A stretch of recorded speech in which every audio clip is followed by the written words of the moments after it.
What's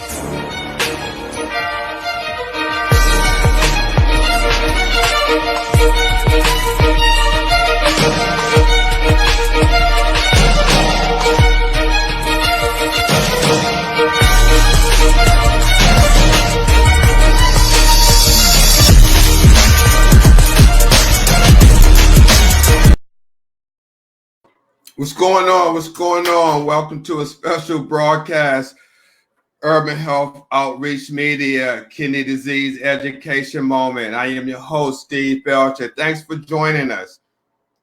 Look, I have a great education topic for you guys tonight. So please share this video or this broadcast, I may say, share it so we can get people who may have recently been diagnosed with kidney disease and started dialysis, veterans, people who've been on this for a while, I'm sure have their fluids regulated, but it's never, you never can stop learning information, especially if it's going to save your life. And one thing about this fluid is that fluid-related issues are a top cause of hospitalizations for dialysis patients. So that's why this broadcast is very important. Please share this broadcast. I want to give it a minute before I actually start because I want people to actually join in to hear this education piece because it's only going to be about 30 minutes long, and then I'm shut down the broadcast. So please invite your friends. If you know anyone on dialysis, share this in the top groups. I've been banned I've been banned until March 2020. So I can't promote this in these kidney groups that have 5,000, 10,000, 20,000 people. I need your help. I need you to help me help y'all. And by doing that, just sharing in these multiple groups, these big groups, we can continue to get the message out there so everyone can benefit from it who is dealing with this disease. So before I get started, kind of wait, let's like a couple of more minutes, maybe not even a minute, and then I'm going to go ahead and get started. So please share this broadcast because fluids, what you need to know. Again, fluid-related issues are the top cause of hospitalizations for dialysis patients. Don't ever forget that. All right, please. But okay, give it like 1-2 more seconds. Then I'm going to start the program. So, excuse me. Before I get started, I have to give a medical education disclaimer for this show. Something that we're going to need to start doing because I don't want people to misinterpret our teachings and education and go out and do something that has some ill effects behind that. So this is a disclaimer for this show.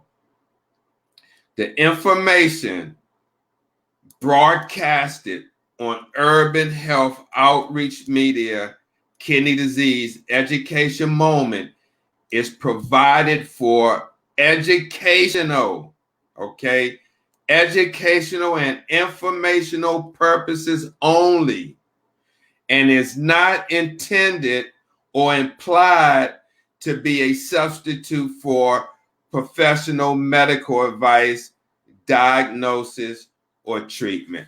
So I just want to get that out the way. And with that being said, let's talk about fluids, what you need to know. Very important topic. Also, please subscribe to our YouTube channel, Urban Health Outreach Media. We need your support, all right? Even if you don't go on there and watch any videos, just go on there and hit the subscribe button. We need to get at least 1,000. That's another income stream we can do to bring in for our nonprofit. I mean, we're just a grassroots nonprofit.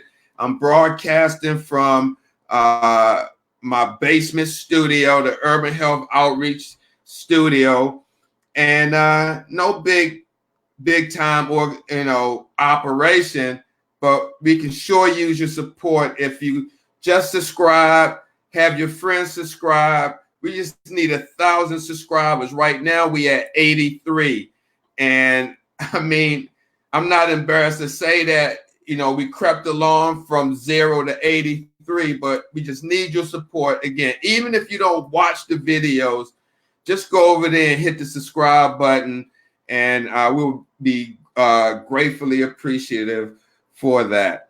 All right, so let's talk about it. Fluids, what you need to know. All right, if you're on dialysis, right, or dealing with kidney disease, we know what happens when you drink too much fluid. Even if you're not on dialysis, what happens when you drink too much fluid? So when you're drinking fluid, for example, water, it spreads throughout the body. When the body has met its needs, healthy kidneys, all right, that's healthy kidneys urinate the extra out. When kidneys don't work well, the body cannot urinate away extra fluids or the amount that you would have if your kidneys were healthy. Because you do have people that urinate, okay? That's on dialysis. So I don't want to get that twisted. You do have people who urinate on dialysis, but it just may not be as much as it would be if their kidneys were healthy. Definitely need you to share this broadcast, guys. Definitely. So look, your body is like a balloon filling up with water. Similar to a balloon, slowly filling up with water. The fluid you drink fills your body.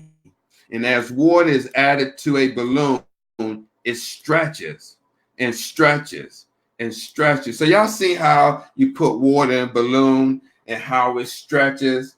Like when you remember you just throwing balloon bombs out the hotel room or something like that, or you're at the beach, you got some balloons, you fill them with water and throw them over. Well, you know how that balloon stretches?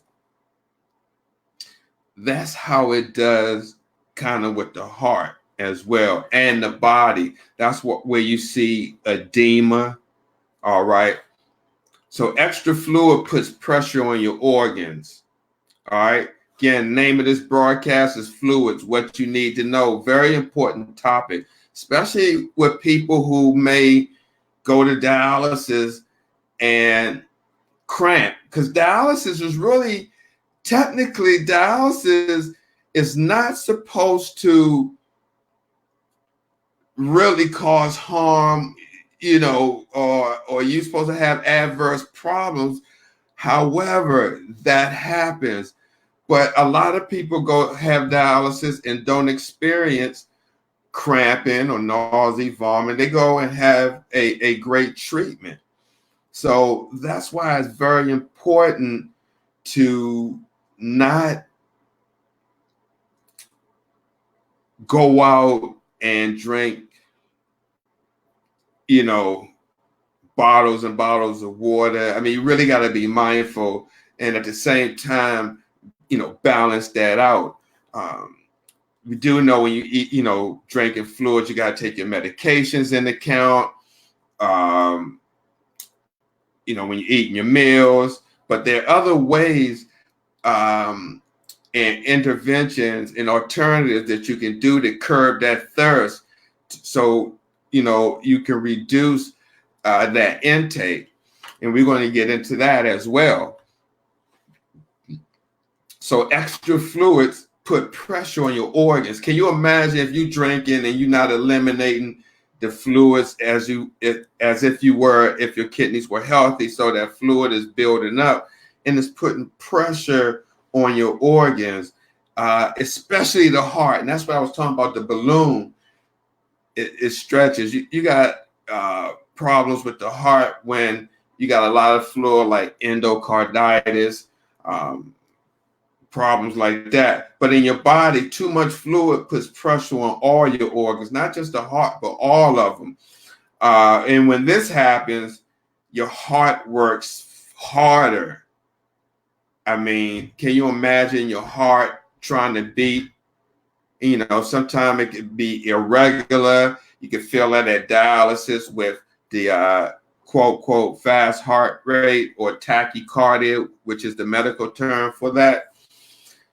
So too much stress on the heart can cause the heart to stop beating. We all know that. Cardiac arrest. So you don't want your heart to keep beating to the point where it gets out of rhythm, irregular heartbeat. You don't want that. You don't want that. Like I said, fluid related issues are a top cause of hospitalizations for dialysis patients. When I worked in dialysis, right, I used to get called in ICU to do emergency dialysis. And a lot of times it was because of respiratory distress caused by fluid overload. And it hurt my heart. And plus I was mad because I got called in at 3 a.m, but I was on call. But, you know, what I used to get mad at is you have a person who's been on dialysis for a long time, right? And they know better. They know better.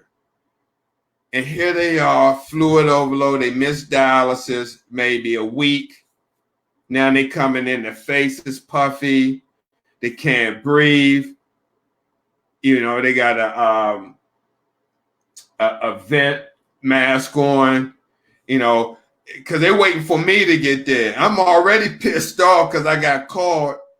You know, not thinking I'm going to get called. When I was working back in the day, and I used to go out, and I didn't think I was going to get called because, you know, certain doctors would work, right?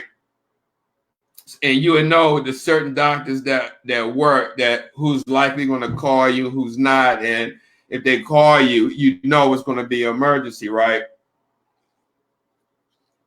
I had this one Filipino doctor, short guy, I ain't call his name, man. He used to always call my ass in. I used to hate that. But one night I got called in about 3 or 4 in the morning. And kind of took my time. But at the same time, I got there in a reasonable time. But I was just mad, man. Damn. Get in there. The guy's a veteran. He know better. He missed dialysis for a week, right? And it was just one of those type of guys that was like, F it. I mean, pissed me off. And if I had to come in, dialyze him, and then he signs AMA the next day. Are you kidding me, man? He used to piss me the hell off. You know, sign AMA out the ICU the next day after he got his Dilaudid and got a treatment, right? Felt better. Shit used to piss me off. I ain't gonna lie to you, right? I ain't gonna lie. But that's how some people took advantage of the system, right? They know they can go to the emergency room and get dialysis if it gets too bad. But the thing is, a lot of these clinics, they have, when patients miss like that, they put them on a contract because legally, you can't discharge a patient from a unit. It has to be, they have to be gone for more than 30 days. And I believe that's right, but check with your unit. But here in Baltimore, I believe in Maryland, they can't discharge a patient out of a unit unless they've been gone for more than 30 days. So we used to have people come in, right? They would miss because they still would urinate, and they'd be wondering, why do I still got to come to dialysis if I'm still urinating? They'd be cramping, right? They give it a try, then they cramp or something goes on, they get sick, and then you wouldn't see them again for like 2 weeks, 3 weeks, because they still urinate and they feel good. But they would come on the 29th day, right? I'm telling you, man, that's how they play the system. You know, they come on the 29th day and you can't discharge them out of the unit. But no, this is serious. You know, I know, you know, we take light of some of this, but your life is very important. And the point is that this gentleman was on dialysis for a long period of time, and he just took stuff for granted. He took his treatment for granted. He took the fluid adherence recommendations for granted, and he just took his whole treatment for granted. And unfortunately, this gentleman, God bless his soul, is not here today. But that's how serious and important this is, and especially these broadcasts, and why we ask you to share, because we know we're not going to reach everybody on dialysis at this moment. We know that. I know that. I mean, I'm a realist, so I know that. However, I do know that broadcasts can go viral. All right. So everybody talks about no mainstream media for kidney disease warriors, this or that. Look, guys, I done did multiple PSAs, dedication videos. We doing these broadcasts. Why can't y'all make this shit go viral? Why can't y'all share this? I mean, this is kidney disease education. I mean, make our stuff go viral. I'm not asking for much. I mean, asking for the money is out the window now. I mean, I'll assist if someone comes to me like Mrs. Kathy, and God bless you, Miss Kathy. Thank you so much. Miss Kathy from Louisiana took it upon herself to dedicate her birthday and asked me to share it. And I'll do that, but I've done, you know, long time ago realized that, you know, no one, I'm not going to say no one cares about your cause, but if you care, instead of hitting the like button, what's the matter with donating $1, 50 cents? Any damn thing would do. I'm not asking for $25, $10, something that you may spend on a case of beer or whatever. Anything would do. But I gave on that a long time ago. Was operating this spear is God. That's who's operating this. So, but donations are accepted. We are a legitimate 501c3 recognized by the IRS. You can look us up and on GuideStar and all that. So let's move on. So we already talked about the extra fluid puts pressure on your organs. So remember that. If you don't forget anything else, remember the more fluid you have on, the more pressure you're going to have on your organs. So imagine if you're trying to go to sleep and your fluid overload and you got to sleep with 3-4 pillows, because when you lay down, so, you know, when you lay down, you may not can't breathe. When you say, if you lay on your side and if you have fluid on you, it's going to feel like you're drowning because it's going to be in your lungs. That's why people say, when I did my assessment, go around, I check each of my patients, and when I listen to the lung sounds, and I ask, how do you sleep at night? Do you sleep with multiple pillows? And they say, yeah, that kind of give me an indication if they got fluid on their lungs. Check their ankles for edema, listen to their lung sounds, you know, do a full assessment, because you can have hidden edema or fluid, like what they call third spacing. So you just want to balance it out.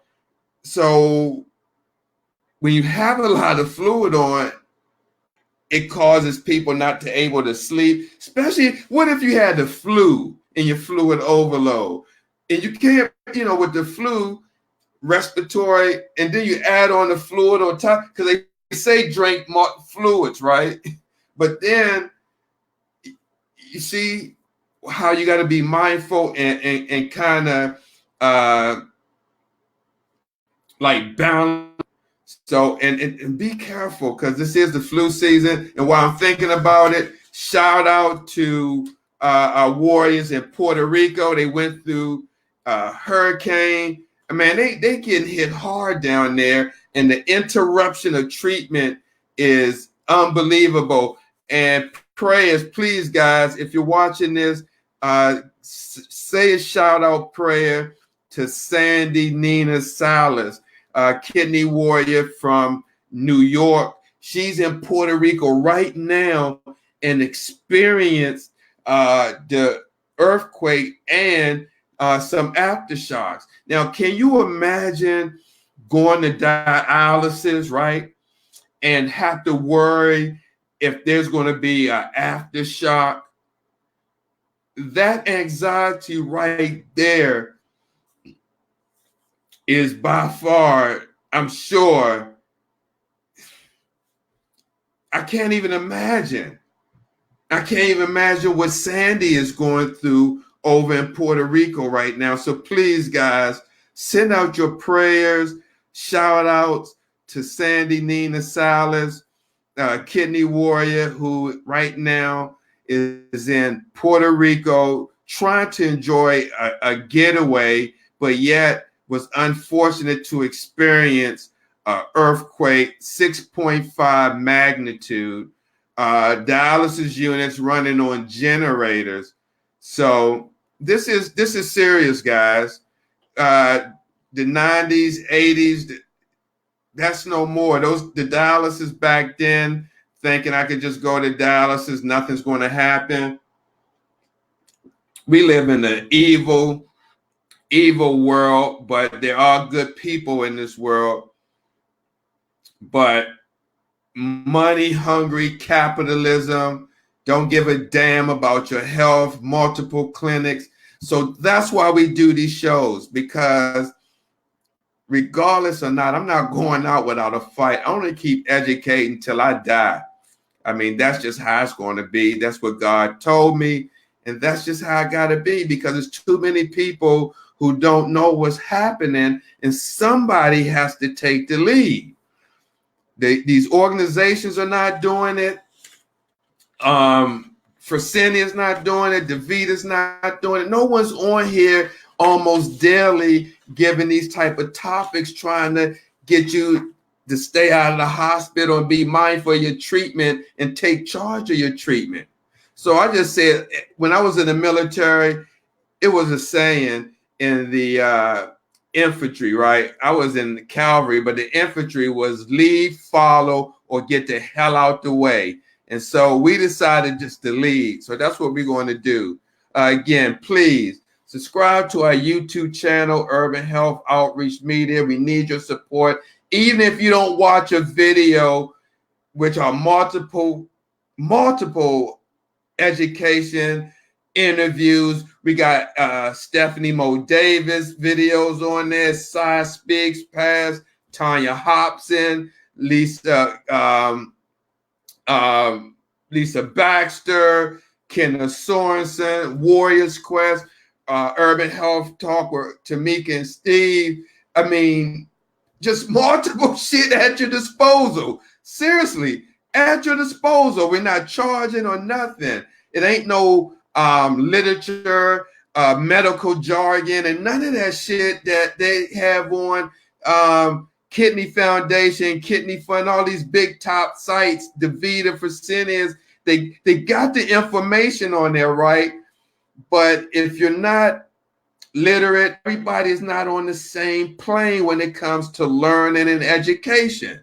All right. So they make that shit for, educated people. Don't try to knock it down to the 6th grade level or 7th grade, that everybody can understand what's going on and to give you an opportunity to make a choice. Yeah, there is education and information out there.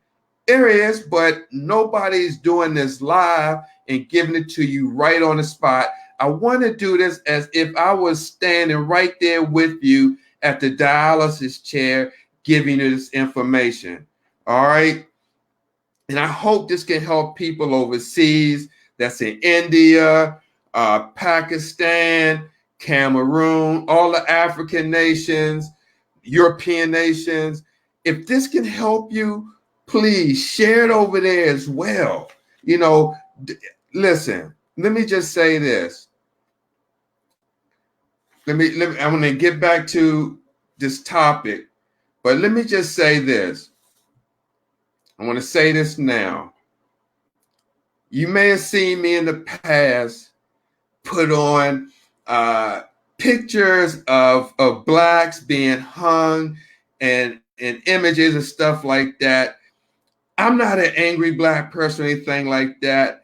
However, these atrocities happen in America, and I don't want people to forget that, okay?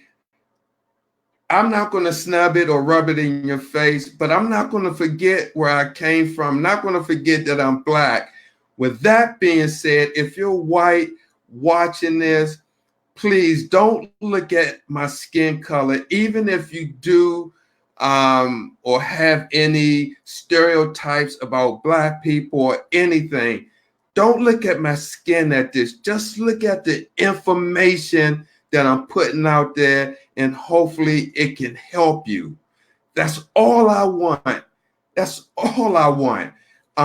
No sympathy, no sorrow, no nothing. I just want you to get this information because my sole mission is to do this. Dialysis nurse, 33 years. Even though I don't do dialysis no more at the hands of these large companies, I'm not going to just be, people call me disgruntled employee. I got people I used to work with who used to give me pound and solid at work, know what I went through, now calling me disgruntled, right? Okay, I just be disgruntled, but I'm not going to just go away and take all this information and not share it and start another job and say, forget about dialysis. And nah, that's not me. I'm not disgruntled, but I'm not going to let the truth be told. So with that being said, let's talk about, we talked about the fluid, what will happen, especially if you have kidney disease. And if you drink a lot of fluid, especially if you're not on dialysis yet and you're at that point where you're about to start and you get fluid overload, just know that dialysis is there to help. All right. It removes extra fluid and pressure from your body. And I'm sure a lot of warriors who may be watching, if you've been to the hospital and you was fluid overload, once you got to the ER and that nurse who was on call came in and dialyzed, you felt a lot better. Or even at your treatment over a weekend and you may have drunk too much and you came in on Monday from Friday or Tuesday from Saturday. Dialysis can only remove so much fluid though during treatment. You don't want to be gaining 6, 7, 8 kilos trying to pull that off in 3.5 and 3 hours. You're putting a lot of strain on your heart. Plus, you're not doing yourself a disservice because you could cramp, all right, and nausea and vomiting. And look, if you want to know about cramping, reach out to Brian Olivia's Kidney Warrior. I respect that guy out in California. He says it like it is. He don't have no cut cards, and he tell you like it is. And I admire that about him. And he can be vulgar or brash or whatever, but at least he's honest. At least he's honest. But he'll tell you about the cramping. He posts it online, his videos. when he's cramping. And now he's gotten to the point where he got it under control and managing his fluid. Like he said, he's came in under 2. Hey, great way to go, Brian, on that, especially after a weekend. And so he's, it's not going to happen overnight, but as long as he recognizes and you take that step, that's all. And then one step leads to another, then leads to another. And then you start creating ways to keep the fluid off. And then especially if you're on the transplant list, they ain't going to want to see all that. They don't want you to be healthy. And what if you get called for a kidney and you fluid overload? Then they're going to want you to do dialysis before treatment, and that kidney sitting there waiting. They may go to the next person. And only way they won't probably go to the next person if you got a living donor on the side waiting. And to play with.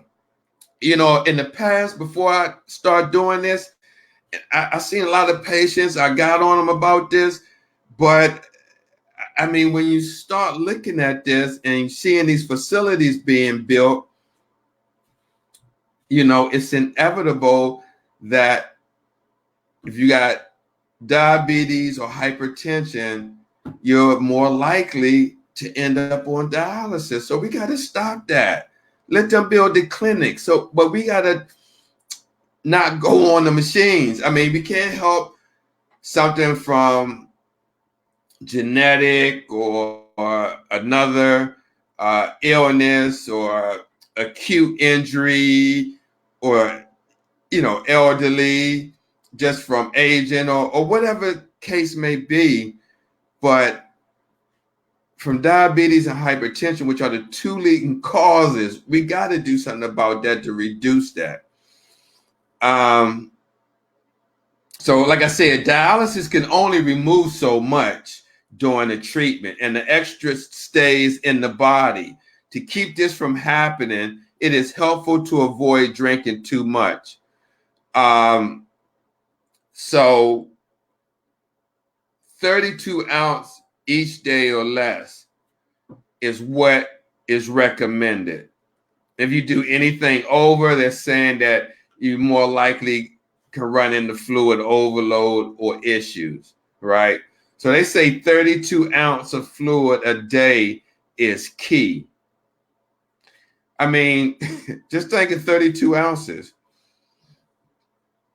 Most people feel best when drinking about 32 ounces per day. This includes every drink, right?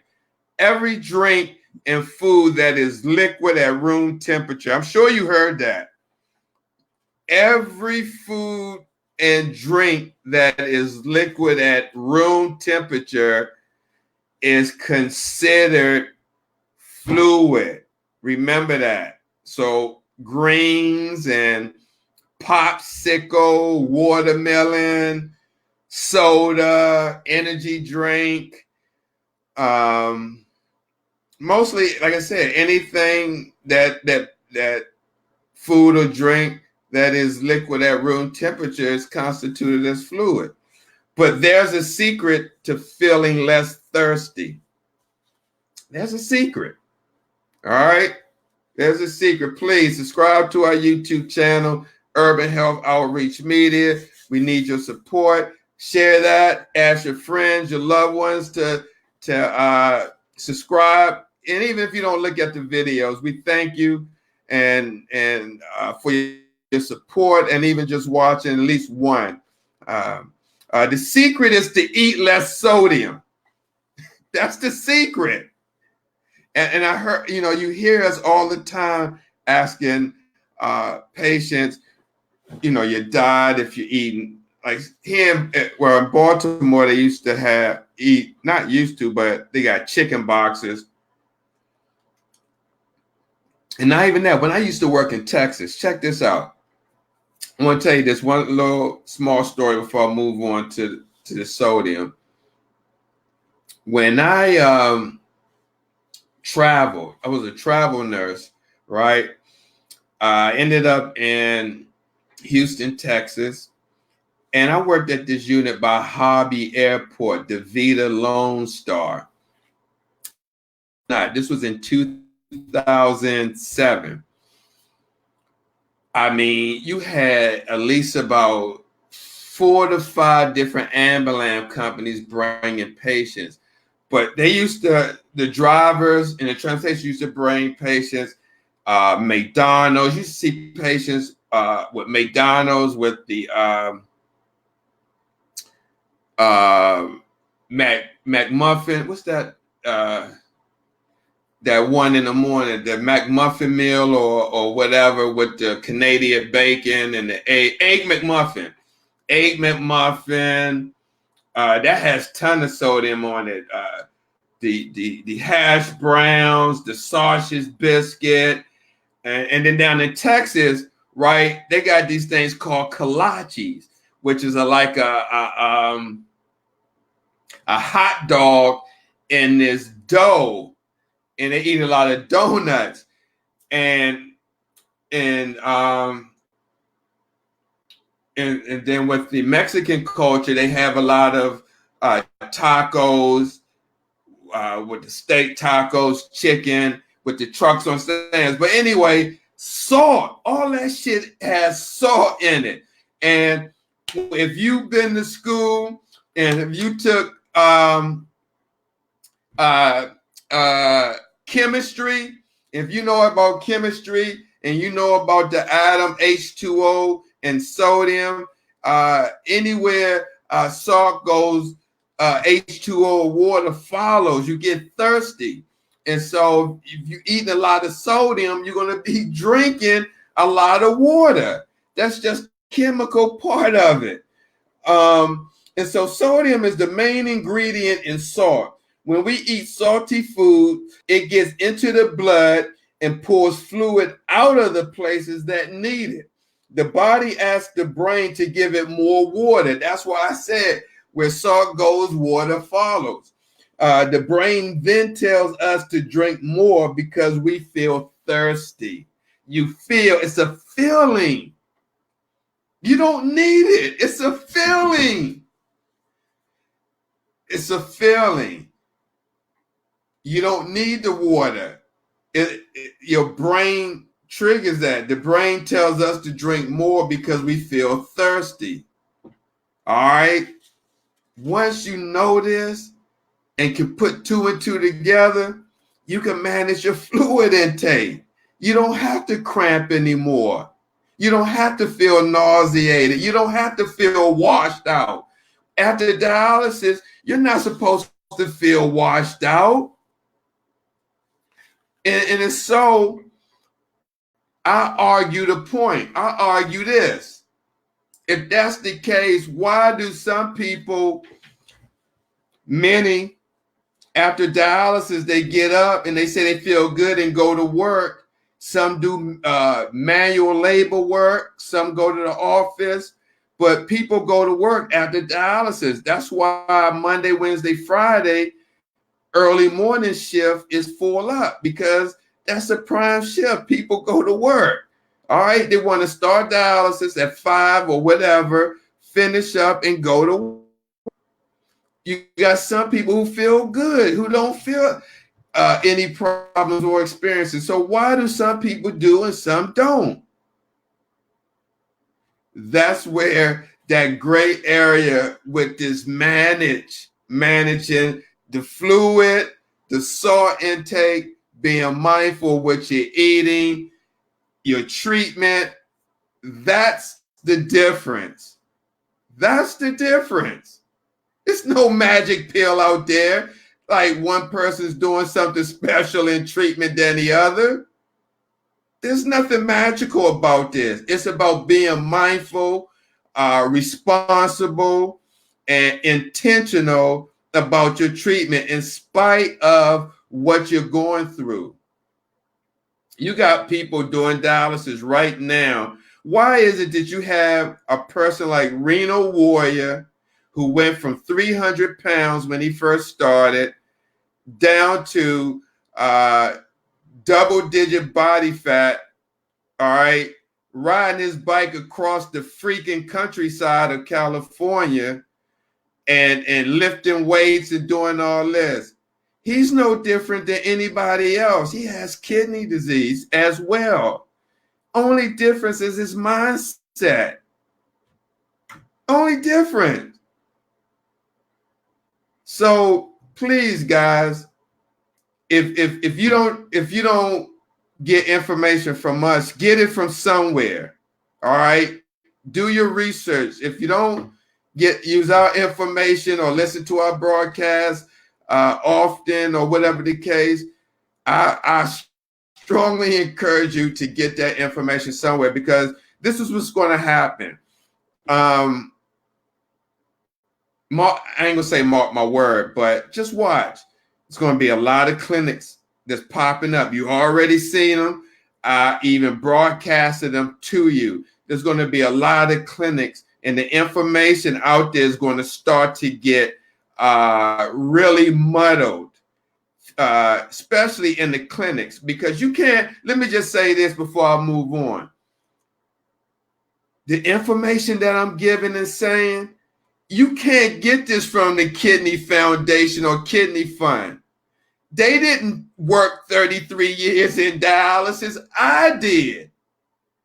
My partner, Tamika, she worked 20-something years still doing it.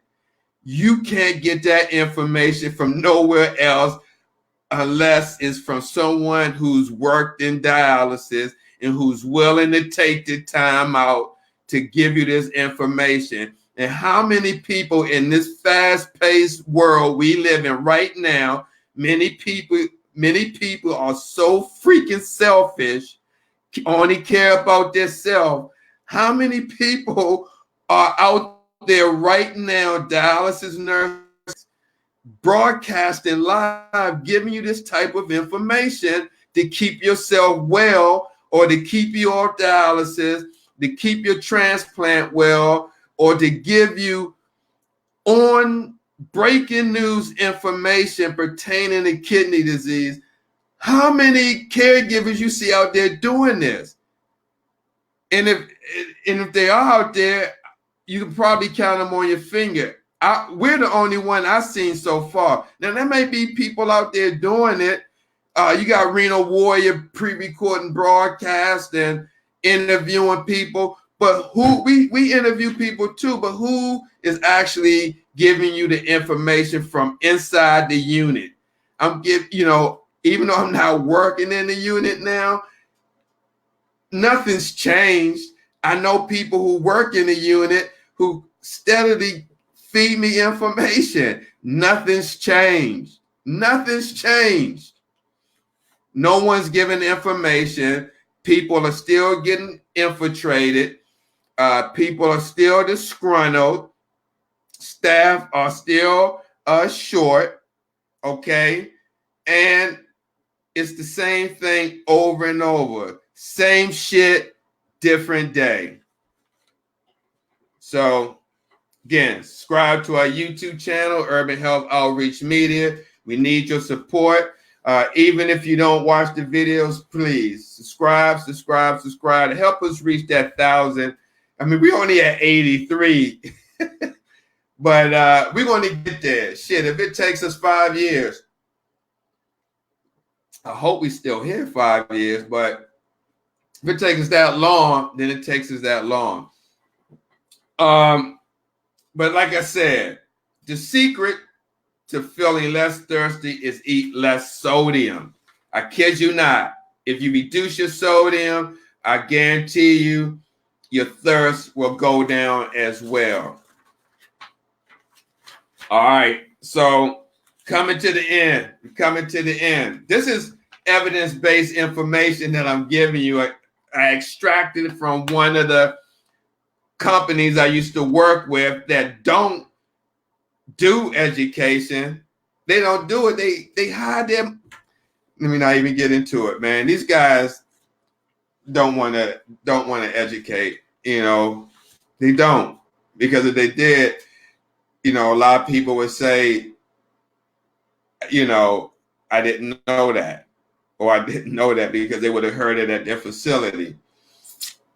So look, let me tell you this, guys, help you out with this sodium thing, this low sodium, on the road to low sodium. You got to think that, on the road to low sodium.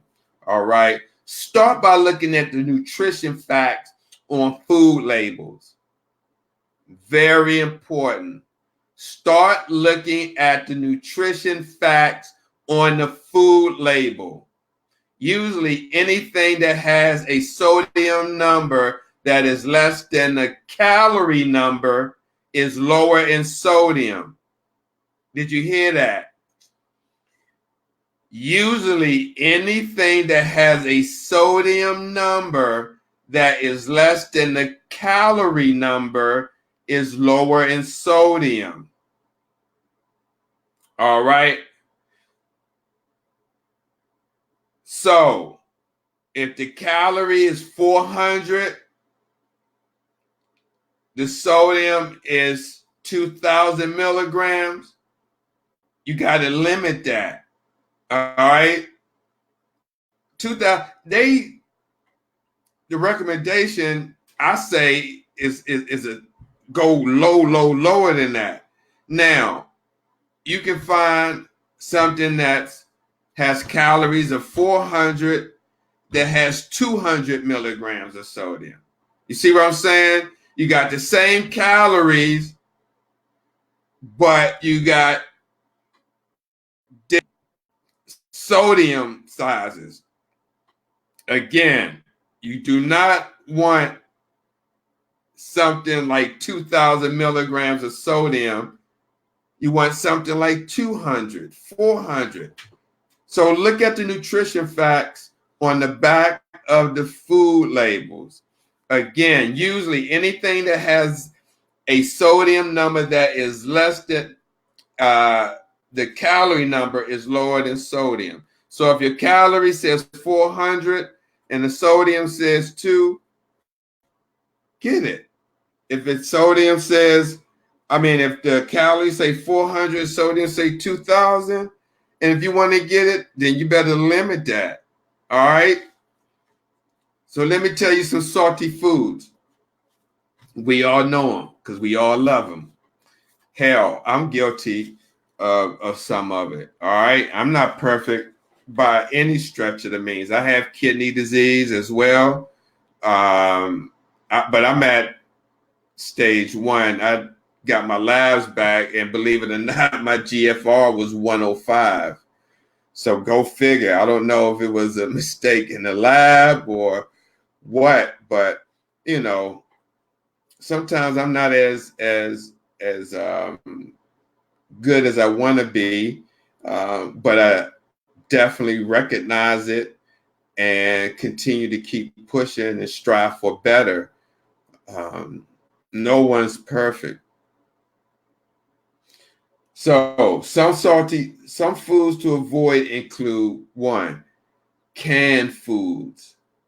All right, that's a biggie. And the thing about it, some people income may not allow to eat fresh foods, or may only allow them to eat canned foods. But be careful, guys, because this is the setup. Around a lot of the Vitas, you got the Dollar General or a dollar store, and a lot of patients like to go in there and get their candy or whatever they have in there. But just be careful, please. Next to the Vitas, especially fast foods like French fries, cheeseburgers, frozen dinners, ready-to-eat soups, canned or dried, like oodles and noodles. You got to be careful of that. Sauce, pickled, and smoked foods. Some healthy foods to look at.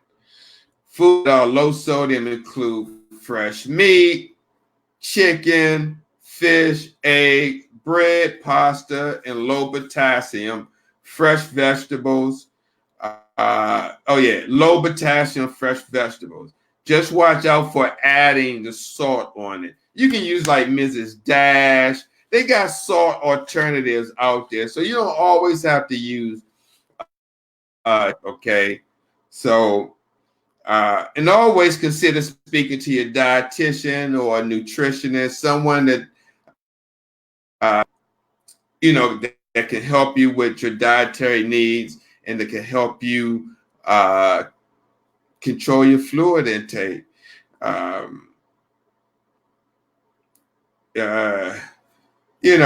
There are people out there that's willing to help, even here at Urban Health Outreach Media. So, guys, again, if you enjoy the show, Fluids, what you need to know. See, it has some comments. Let me see. That's all George Franklin. Hey, George, thanks for watching. Thank you. You're right. You're right. Mrs. Dash. George Franklin, guys. Ladies and gentlemen, George Franklin, I think in Maryland is the second or first living donor with the same kidney, almost 40 years. George, if 25, 40 years, I'm not sure, but he's up there. He said no. But George, God bless you. Thank you for watching the broadcast all the way from Western Maryland, up there in the mountains. So he got Oscar, the Owl, How. Oh, he's the longest, guys, the longest in the state at 44 years. So listen, if you're on the transplant list or if you have a transplant, if you don't get anything out of this broadcast or any hope, this gentleman, George Franklin, the longest in the state of Maryland at 44 years, that tells you right there that, and he's the second longest African-American in the nation at 44 years. So this should give you hope right here. George Franklin. And I'm honored to have George tune into the broadcast and know him. He came on one of the shows last year. I was very fortunate to interview him. And he says he's the second longest African-American in the nation per UNOS. So God bless you, George. Thank you for joining us, man. You need to be on Warriors Quest to do a guest appearance host with Jared A. Brown. Man, God bless you. Thank you for joining the show. Again, guys, thank you for tuning in. One more time, please subscribe to our YouTube channel, Urban Health Outreach Media. We need your support. We're trying to reach 1,000. Help us do that by my birthday, June 3rd. 1,000 subscribers by June 3rd, okay? Thank you guys for watching the show. God bless you. Have a great weekend. And tune in for the Lisa Baxter Show this Sunday at from 8 to 8:30 p.m. right here on Urban Health Outreach Media. Thank you for watching. Good night and God bless.